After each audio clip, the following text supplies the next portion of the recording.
Okay, we're going to continue on here, chapter 16.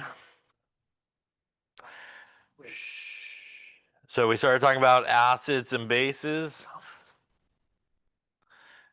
And basically, as we talked about last time, acids are really substances that can produce H plus ions in solution. And bases are really those that have the ability to produce hydroxide in solution. Again, as we talked about, it is actually free H plus or free hydroxide in solution. Again, not really attached to anything, so just free floating sort of H pluses or free floating hydroxides here. Also, as we talked about in acid-base chemistry, H plus and H3O plus, which is the hydronium ion, they are pretty much used interchangeable, and they do mean kind of the same thing. They're really sort of the acid part of the solution. We talked about a more generic sort of definition of acid and bases, which is the Bronsted Lowry definition. And the Bronsted Lowry definition is an acid is a proton, which again is H plus donor, while a base is a proton acceptor.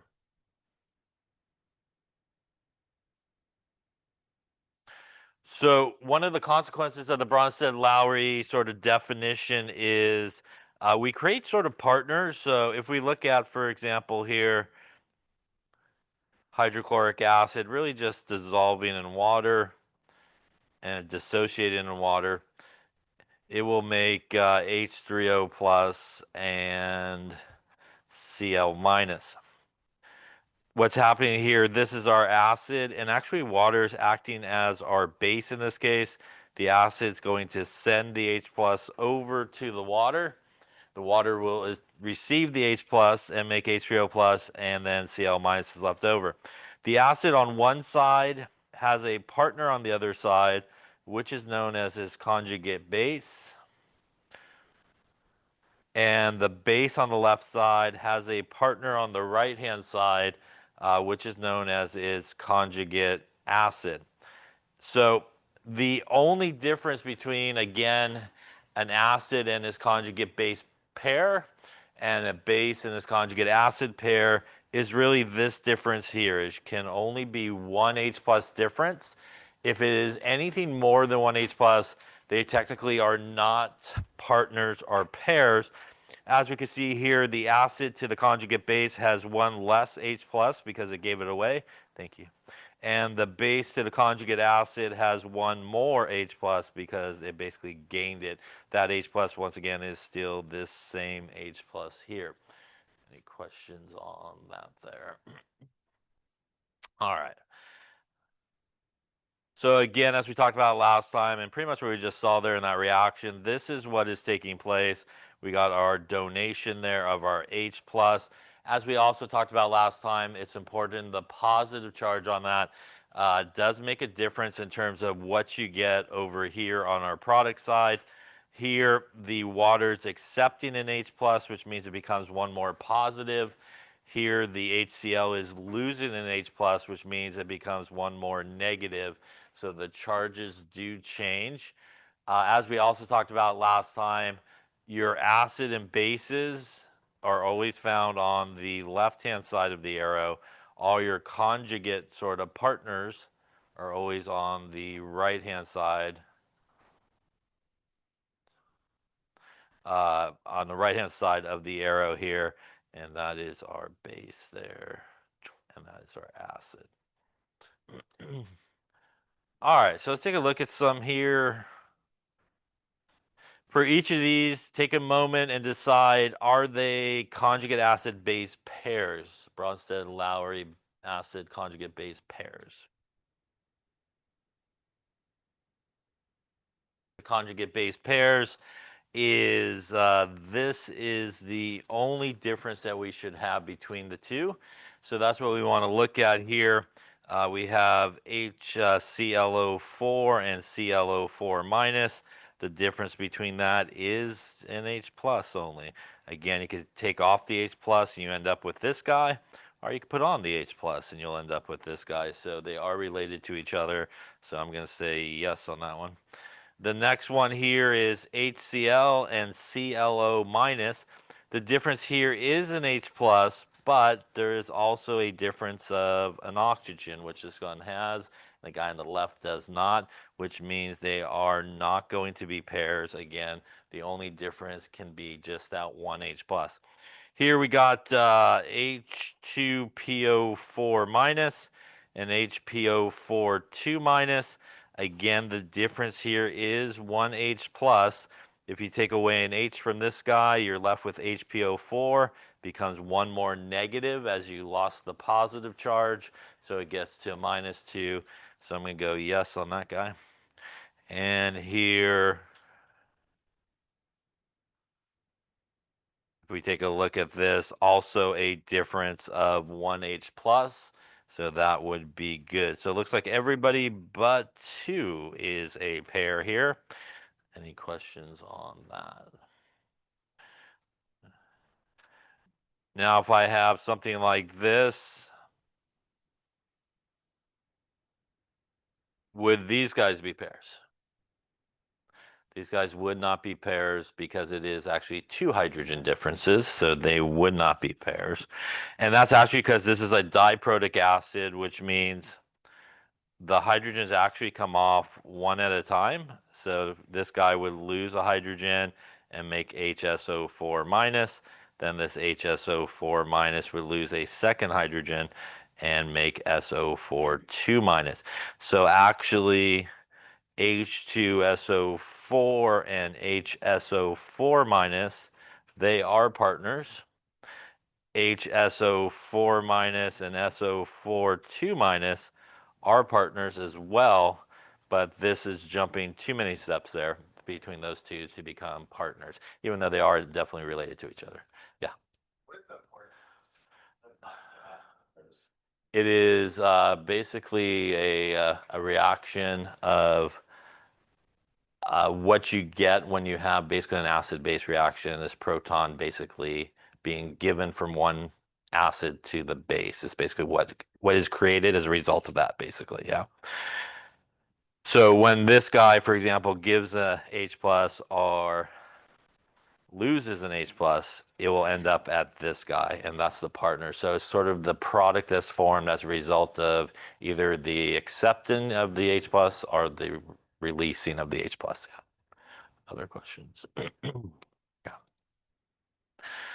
All right, so why don't you take a moment for each of these? We want to write the conjugate base that you would get starting with this guy. Okay, so we want to write the conjugate base. So here, sometimes it's good to think about things that are related to each other. So as I mentioned before, we have acid and bases on the left-hand side.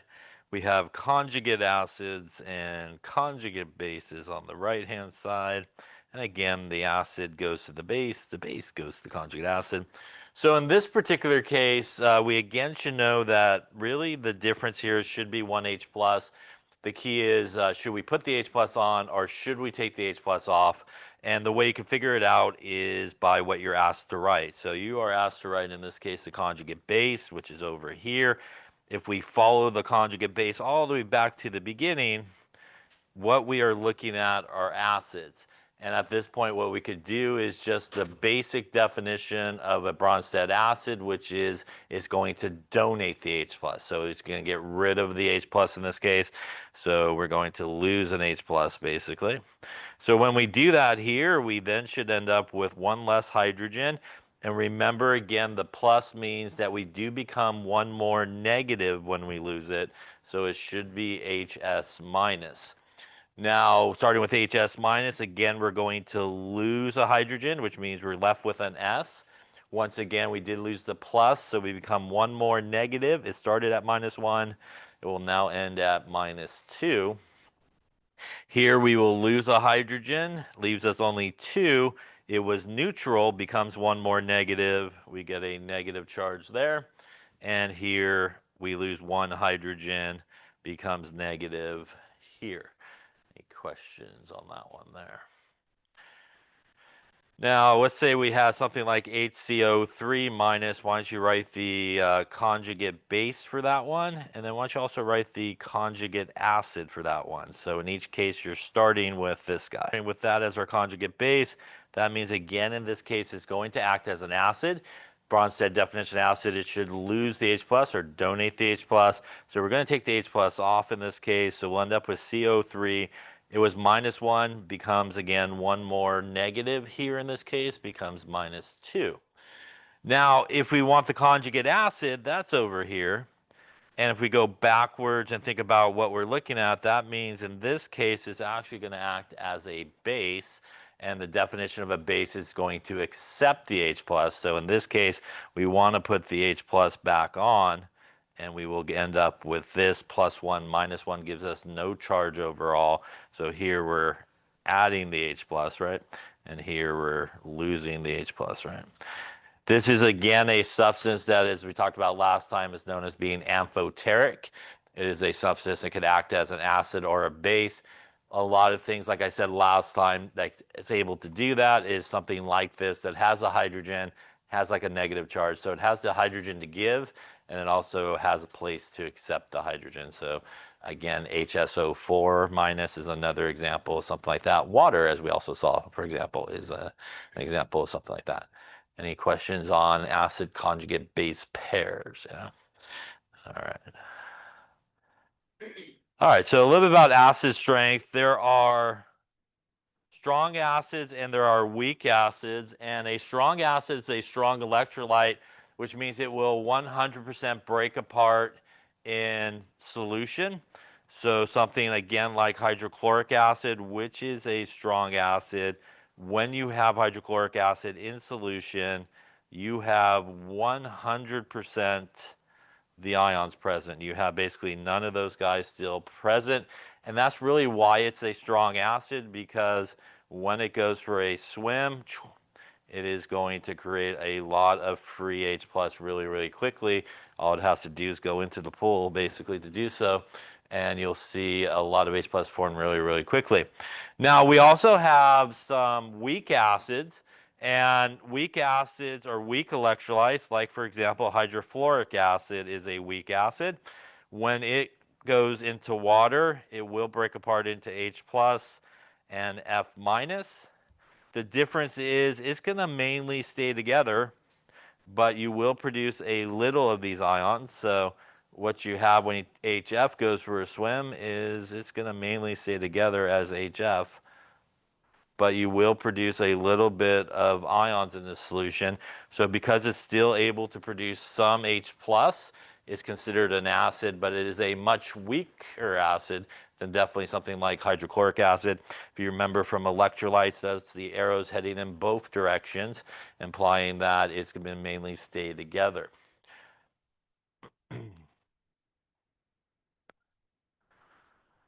So if that forward reaction predominates, we do have a strong acid which will completely ionize or dissociate.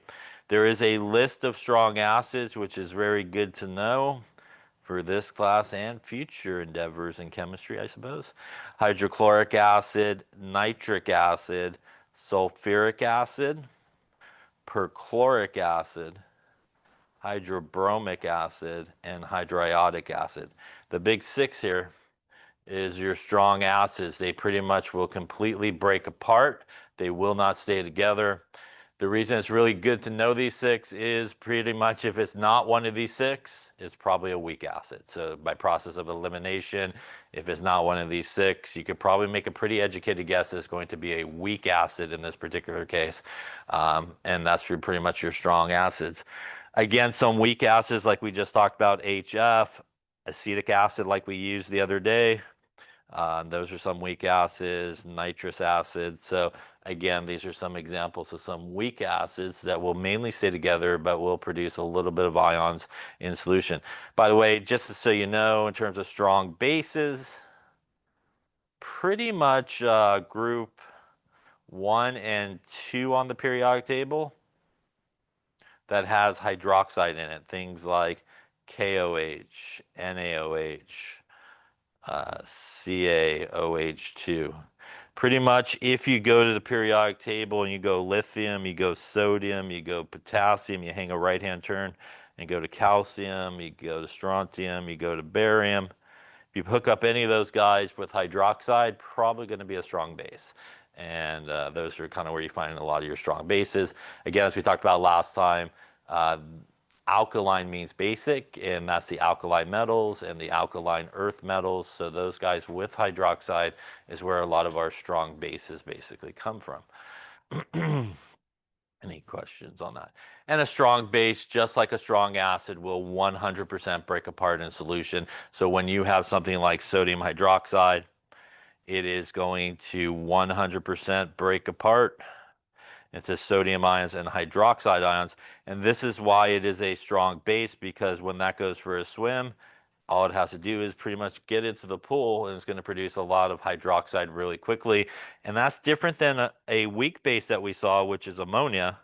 This is actually a base. It's a weak base. Ammonia, again, has to go find some water. It's got to do a little reaction to make NH4 plus and hydroxide. As you can see, it's kind of a weak sort of situation happening here. So it will be able to produce some hydroxide, but nowhere near the amount that sodium hydroxide, for example, can produce, because all it has to do is go in, and it's just going to release the hydroxide, because it's kind of, if you want to think about it, the strong bases kind of carry the hydroxide with them. So when they go for a swim, all it has to release it. The weak bases got to go find some water and actually generate it and stuff like that. So that's the really main difference between them. Any questions on that there? Now, some relationships which aren't super important for our class, but just the relationship of an acid and a base and its conjugate partner is this. If you have an acid and it is a strong acid, its conjugate base will be relatively weak. And what that means is it will not go and continue to react. It's sometimes referred to as like a neutral sort of guy. It's not going to affect the pH or anything like that. If you have a weak acid, its conjugate base is going to be relatively strong. And we're not talking strong like a strong base, but what we're talking about in terms of strong is, for example, it can continue to react with water and affect actually the pH of the solution. So for example, if you had HF, its conjugate base would be F minus. And that F minus is not really a strong base, but what it can do is go through a reaction that's known as a hydrolysis reaction, and it actually can accept an H plus from water, and that will get you HF. And more importantly, what that will produce is more hydroxide in the solution, and actually will make the solution more basic because of that. So it has the ability to continue on and react. And same thing with our bases. If you have a strong base, its conjugate acid will be relatively weak, which means it will not continue to react with, say, water. And if you have a weak base, its conjugate acid will be relatively strong. Kind of the same idea if you had something like NH3, which is a weak base, its partner would be NH4 plus. That NH4 plus is really not a strong acid, but what it has the ability to do is react with water, which is in the solution, and actually will donate an H plus over to water, and that will produce H3O plus and some ammonia. But it will be able to produce some more H3O plus, which actually will make the solution more acidic in that case because of that production. So that's sort of the relationship. If it comes from something strong, it's kind of neutral. And so, for example, if you had HCl, its partner would be Cl minus. That Cl minus will not react with water. So it'll just hang out and not really react with water. It'll be neutral and stuff like that. You'll learn more about that in 1B probably when you get there, when we get that part. We talked about the 6 strong acids there. We also talked about the diprotic acids. There's diprotic acids. There's monoprotic acids like HCl. Monoprotic means basically it's got one hydrogen to give. Diprotic, as we see here with sulfuric acid, has 2 hydrogens to give. And there's also, for example, like triprotic acids, like phosphoric acid, has 3 hydrogens to give. So each of these, though, as we talked about with the sulfuric acid, they actually do come off one at a time. it actually gets a lot harder to remove the second hydrogen and even harder to remove the third hydrogen. If you just think about the relationship that happens when it loses an H plus, it becomes negatively charged, and now you're trying to rip out a positive thing from a negative thing, and that makes it very, very hard to do so. And when you get down to the third hydrogen, for example, phosphoric acid, very, very little of it at all comes off, basically. Any questions on that there?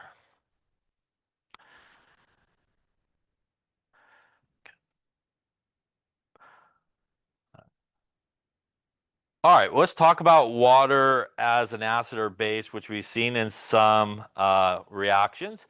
And again, it is an amphoteric substance. It could do that. Water in this particular case is going to act as an acid and give the H plus. Water in this case is going to receive the H plus and act as a base in this case. Water can even react with itself. That's what is sometimes referred to as the autoionization of water. One acts as an acid, one acts as a base. This is pretty much what's happening with water all the time. And you got H plus being transferred over from one water to the next. That produces H3O plus and OH minus in solution. This actually sets up what's known as an equilibrium.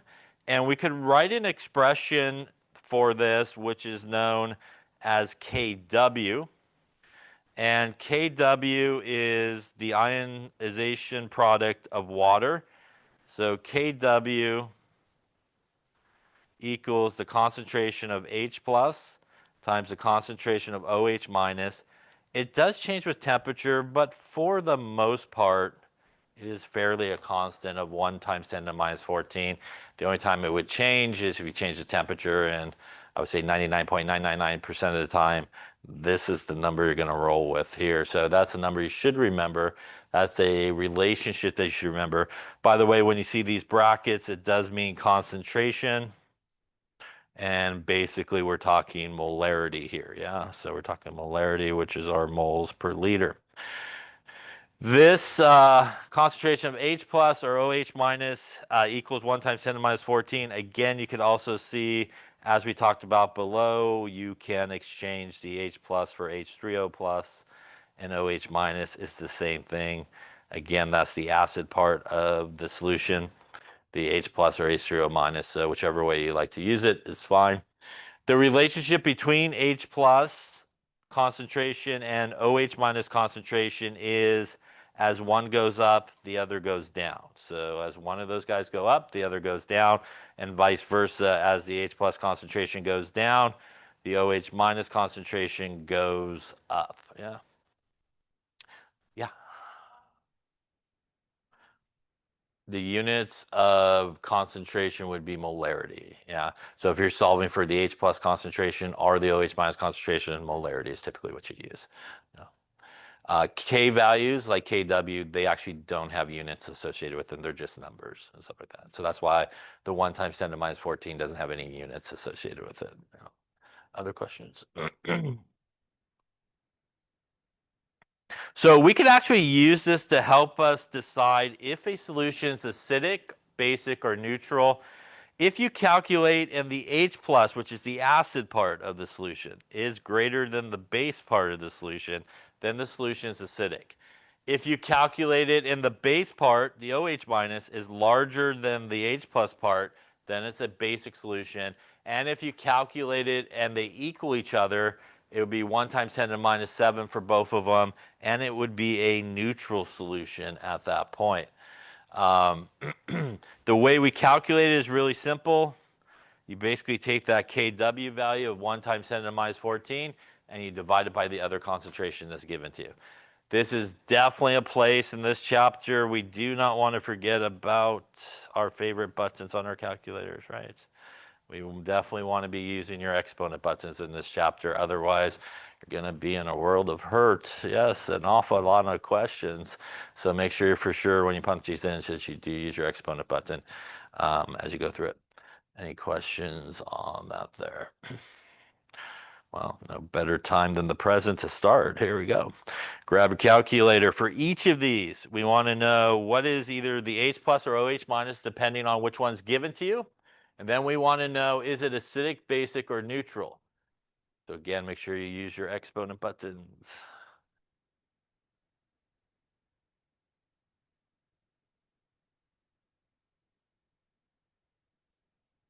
Okay, so let's take a look. So always in the situation, KW is what you want to go with.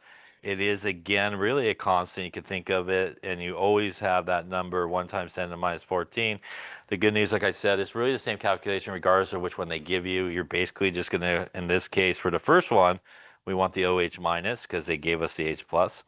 That's going to be 1 times 10 to the minus 14 divided by what they gave us, 3.4 times 10 to the minus 4. Once again, we want to make sure we do use our exponent button. So 1 exponent negative 14 divided by 3.4 exponent button negative 4. Going to get us a 2.9 times 10 to the minus 11. And as the question was earlier, molarity there is the unit that you should have at the end. First off, any question on the calculation there? Now what we want to know, is it acidic, basic, or neutral? So the OH minus is really like the base part of the solution. This is the acidic part of the solution. So we want to compare the concentrations, and hopefully in this case, you know it is acidic, yeah? And that's because the H plus concentration is greater than the OH minus concentration. A reminder that when you have negative exponents, the smaller number is actually the larger number, because this guy means we're only going 4 places to the left and putting zeros, right? This guy means we're going 11 places to the left, right, and putting zeros, so it makes it a much smaller number. So when you're comparing negative exponents, the smaller negative exponent is the larger number. Any questions on that one there? Looking at the next one, it's going to be pretty much the same calculation. We're going to go OH minus concentration equals our 1 times 10 to the minus 14 divided by our 2.6 times 10 to the minus 8. Again, making sure we punch it in correctly. 1 exponent button negative 14 divided by 2.6 exponent button negative 8. And that's going to get me a 3.8 to the minus 7 in this case. Again, molarity is your unit. At this point, we're going to compare. So we got 10 to the minus 8, 10 to the minus 7. In this case, the OH minus is larger than the H plus, which means this guy should be basic. As in this second example, the OH minus is actually larger than the H plus. By the way, just a friendly reminder that when you're asked that question of is it acidic, basic, or neutral, there is actually only one answer for that. So it should either be acidic, basic, or neutral. It should not be what a lot of people will do, like in some cases, call it acidic and basic for the same solution. So I've never had anybody do all three, like it's acidic, basic, and neutral. But it's very common sometimes people go acidic and basic for the same solution. So if it's the same solution, should only be one answer. Either it's acidic, basic, or neutral. Don't pick multiples on this. All right, here we have OH minus given to us. It really doesn't matter. We could still do the same calculation. We're just going to solve for the H plus in this case. We're going to put the OH minus on the bottom, and we got 6.2 times 10 to the minus 9. So 1 to the minus 14 divided by 6.2 to the minus 9. Looks like 1.6 to the minus 6 in this case. Again, molarity there. Comparing in this case, we got 10 to the minus 6 to 10 to the minus 9. And you really could just compare the exponents in this case usually. And in this case, actually, the H plus is larger, right? And that would make it acidic in this case, as our H plus is larger than our OH minus. And lastly here, H plus would equal our 1 times 10 to the minus 14 divided by our 8.1 times 10 to the minus 3. And that's going to get us a 1.2 times 10 to the minus 13 molar. In this case, definitely our H plus is a lot smaller than our OH minus, and that's going to make it basic here, as our OH minus is greater than our H plus. Any questions on any of those calculations? Again, if you find yourself kind of off by like the exponent part by 1, it's probably the way you're punching into your calculator in terms of your exponent button. So remember, don't do any extra buttons. So just a reminder, if we're going to do like the first one, You would hit 1, you would hit your exponent button, you would hit your negative button, and 14, you would hit your divide button, your 3.4 exponent button, negative button, and 4, and then hit equals. Again, don't put any extra buttons in there as you're doing it. Yeah. Any questions on that there?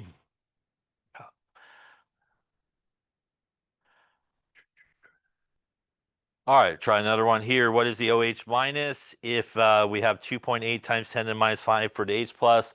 And is it acidic, basic, or neutral? It's going to be the same. So we'll take our 1 times 10 to the minus 14 divided by our 2.8 times 10 to the minus 5.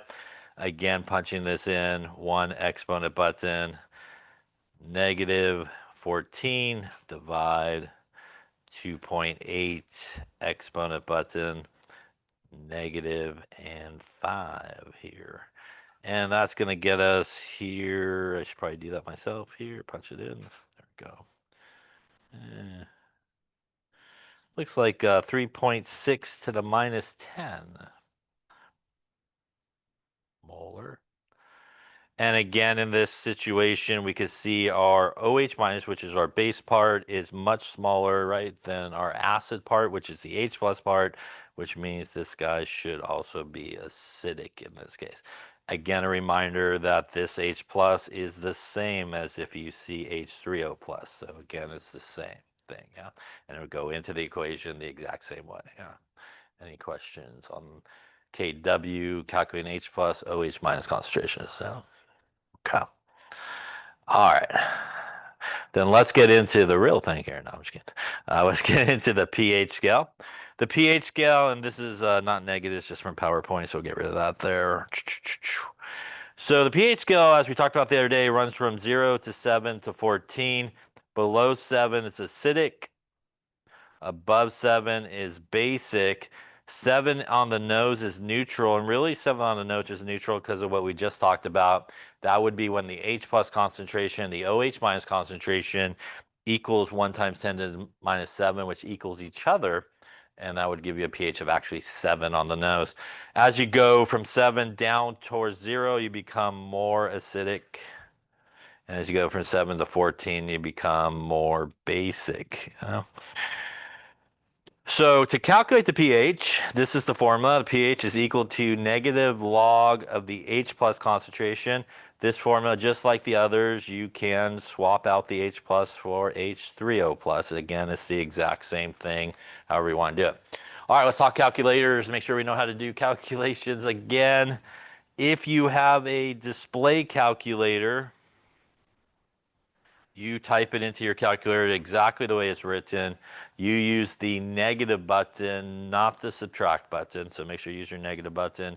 You hit the log button, and then you put your number in, probably with your exponent, yeah? Now, if you have a non-display calculator, this formula and all the others, you're going to go backwards. You got to start with the number. You then got to hit the log button, and then you need to hit the negative button to make it positive, basically. Now, if you're not sure what type of calculator you got, hit the log button. If your calculator says log on the screen, congratulations, you have a display calculator. If you hit the log button and your calculator says error, congratulations, you have a non-display calculator. Yeah, so that's a good, quick way to learn which one you got. And again, depending on which one you got, as to which way you need to punch it in. Any questions on that there? So let's talk about pH and values like pH and significant figures. When you calculate something like pH or a similar type of value, the number of decimal places in that pH value is equal to the number of significant figures in the concentration. So we are going in this case from like significant figures to decimal places. So not sig figs to sig figs. So if your concentration has 3 significant figures, you should end up with 3 decimal places on your pH value. So let's test all that out together here. Calculate the pH of this guy. Okay, so hopefully you calculate it again using this equation. And depending on your calculator, you either put it in, hopefully this way, you hit the negative button, you hit the log button, You did 1, you hit your exponent button, you hit your negative button, and then you hit 5. Or if you have a non-display calculator, you hit 1, your exponent button, your negative button, and 5, then you hit the log button, and then you hit the negative button one more time for good measure, depending on which calculator you got. No matter which way you did it, your screen should probably show a 5 sitting there, I hope. Yes, at that point. So at this point, we want to give the right answer. So should it be 5? Should it be 5.0? Should it be 5.00? Should it be 5.0000000? I feel like that's too many zeros, so I'll eliminate that one. Which should be the right answer here? It actually should be 5.00 in this case. And that is because our concentration unit here, right, has 2 sig figs. And those 2 sig figs don't tell us how many sig figs, but tell us how many decimal places we should take it to. So 2 decimal places in this particular case. And by the way, we're going to talk about going backwards, and the same thing applies. So if you have a pH and you calculate the H plus format, and it has 2 decimal places, your concentration then should have 2 significant figures. So it works in both directions depending on what you're calculating. Yeah. No, pH is just a number if that's what you're asking. Yeah, there's no units or anything associated with it. No. By the way, this is acidic, basic, neutral. This is acidic. It's less than 7. Yeah, so this is less than 7. So this would be an acidic pH. Yeah. Any questions on that there? Okay. All right, so let's give a couple a try here. Let's calculate the pH of each of these, and is it acidic, basic, or neutral? In this case, yeah.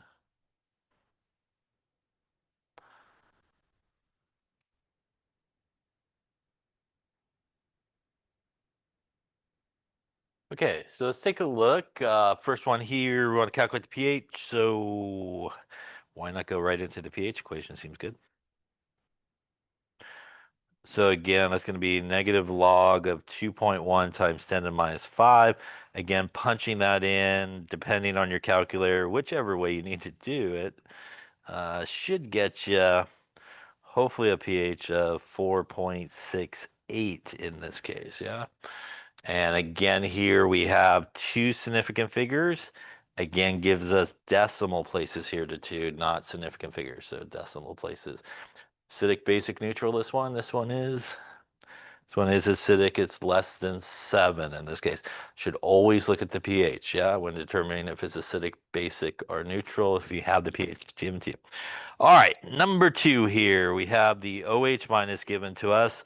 And by the way, the pH tells us what we need to calculate it, which is we need the H plus. That is not the H plus, that's the OH minus, which means you can at this point perhaps use our KW like we did previously and convert that into the H plus, which would give us, in this particular case, I believe 1.7 times 10 to the, I guess, let's write that right there, minus 7 molar. Now that you have that, you could go into your pH equals minus the log of 1.7 times 10 to the minus 7. And that's going to get me 6.7 as the pH. By the way, that is acidic, basic, or neutral. That is slightly acidic, yeah. So again, we're going to go with 7 on the nose being neutral. There's a little bit of gray area around 7, but usually 7 on the nose should be neutral. By the way, if you didn't pay attention and you calculated the pH like this, minus the log of 5.9 times 10 to the minus 8, and you got this number here, which is 7.23. You did not calculate the pH because you didn't use the H, you used the OH.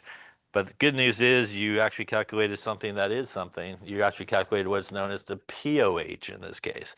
And that POH would be 7.23. Why would that be perhaps good? Because as we will see shortly, there's a nice relationship between the pH and the POH. It equals lucky number 14 there, yeah. Which means if you did that, You could get the pH by taking 14 minus the pOH, which in this example would be 14 minus 7.23, gets you to your pH. So you were just a few slides ahead if you did that, but wrong for this question, yes. Basically, solution including this equation with KW ion. There is no difference. You could make that determination either way if you have enough information given to you.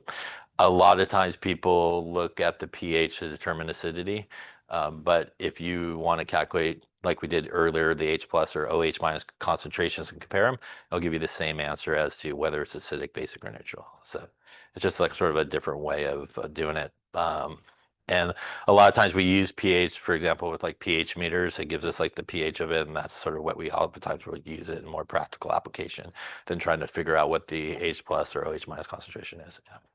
Other questions? All right. And then let's try a couple of things here.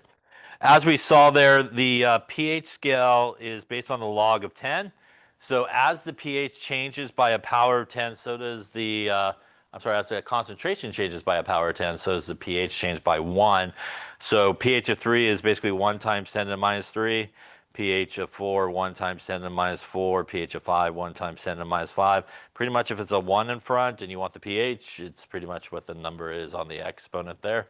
As the H plus concentration increases, it becomes more acidic, goes down. So more H plus in the solution, pH drops. More OH minus in the solution, less H plus, pH goes up, right? And that's basically what we were talking about earlier with the H plus versus the OH minus concentration. As one goes up, the other goes down. So the concentration or amount of each of those in the solution will basically determine if it's acidic, basic, or neutral. Now, ways to measure pH. We did a couple of these or some of this. We used pH paper in lab the other day. And again, like you saw, you kind of dip it on there, try to match it up to the best color match, and it gives you your pH. This is a pH meter, which actually is used a lot because it just gives you the pH without having to do a lot of calculations. It is really an electrode here, and it measures the H plus concentration that's in the solution.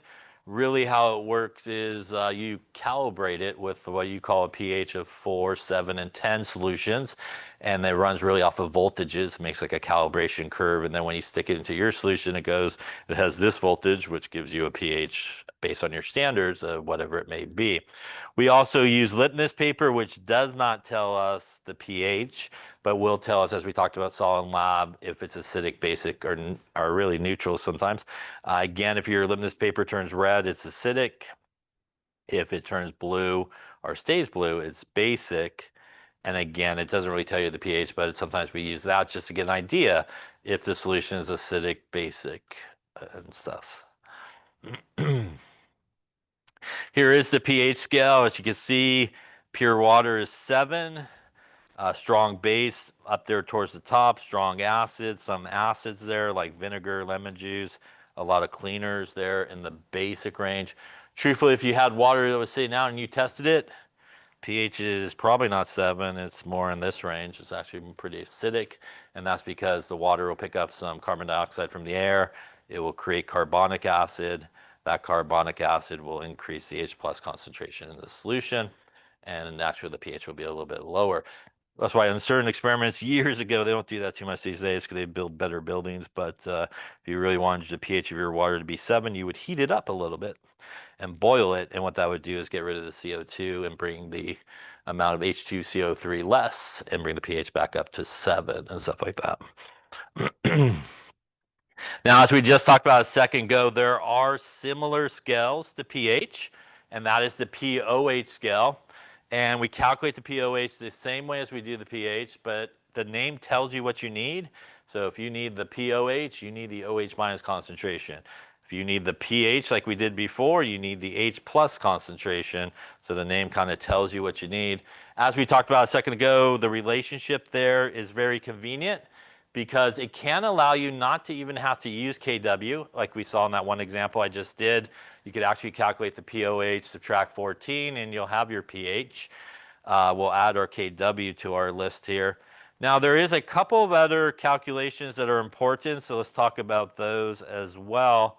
And that is, if you do have the pH, you can get directly from it the H plus concentration by taking the inverse log of the minus pH. So like we talked about in the lab, when you hit the inverse log on most people's calculators, that's top left corner, your second or shift button, and usually the log button has like a 10 to the x.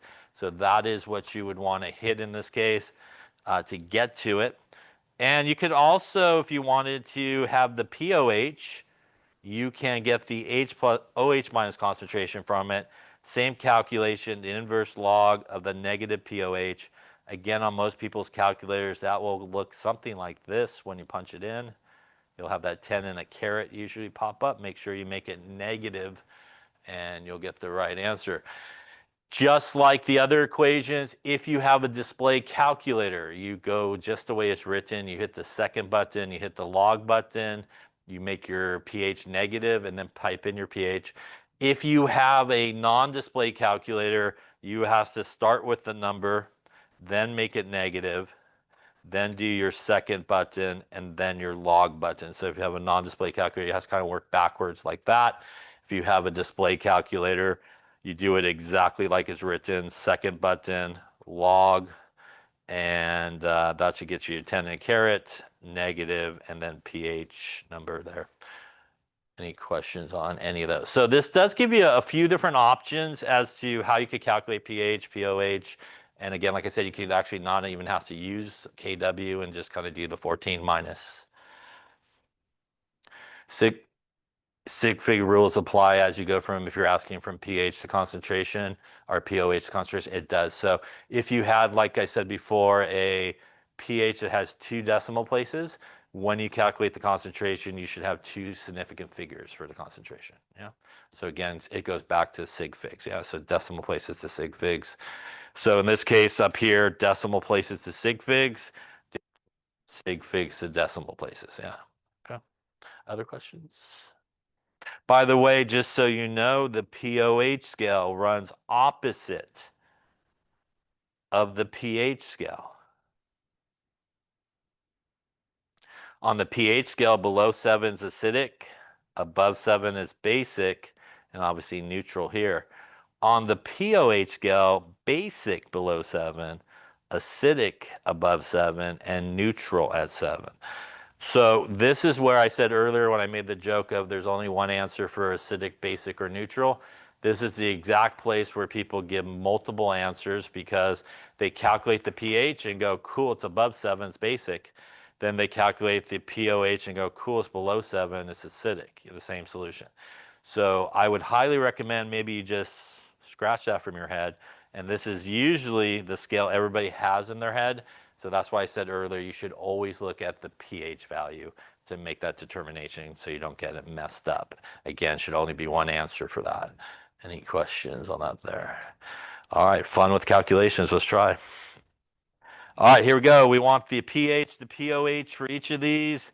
And while we're at it, is it acidic, basic, or neutral? So see what you come up with.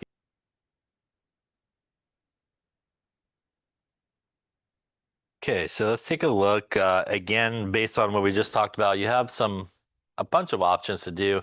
Personally, for me, for number 1, since I do have the H plus given to me, that means really I could go right into my pH equation, right, as that is what I need. So that's where I'm going to start. I can go negative log of 3.6 times 10 to the minus 9. And that's going to get me here. Looks like an 8.44 pH. Again, 2 significant figures, 2 decimal places here. At this point, really, probably the easiest move is, since I want the pOH, is just to use that relationship we saw, pH plus pOH is equal to 14. that means that my POH would equal 14 minus the pH, which in this case would be 14 minus 8.44. So if we do that there, we're looking at 556, I believe, as my POH. Any questions on those? Acidic, basic, or neutral, this one? It is basic. We want to look at the pH above 7, basic, yeah? Again, no more answers than that, yeah? Again, here you could, if you wanted to, still use KW and got the OH minus concentration and went into the POH equation. So if you wanted to, you could still use that KW to get the OH minus and then go into the POH equation to get the POH. So that is still perfectly an option, if you want to do that as well. Yeah. And it should come out the same number basically if you did that. All right. Number 2, I got the OH minus concentration. So for me, that just tells me I'm going into the POH first, right? Because I already got that. Don't make it hard on yourself there. So minus the log of 9.2 times 10 to the minus 2. That's going to give me minus the log 9.2 to the minus 2. That's going to give me, it looks like a 1.04 on our POH. Again, really probably the easiest move at this point is just to take our 14 minus our POH in this case. And that would get us 14 minus 1.04. And if we do that, going to get us a 1296 for our pH. Again, you could also use KW for this one as well, and it got the H plus concentration and went into the pH as well. This is acidic, basic, neutral. This one is. It is basic as well. Again, looking at the pH in this case, not the POH. Yeah. Any questions on any of those there? All right. All right, let's try one more here. Let's try this one here. The pH is 5.60. What is the POH? Why don't we also do what is the H plus and OH minus concentration? And is it acidic, basic, or neutral? Let's just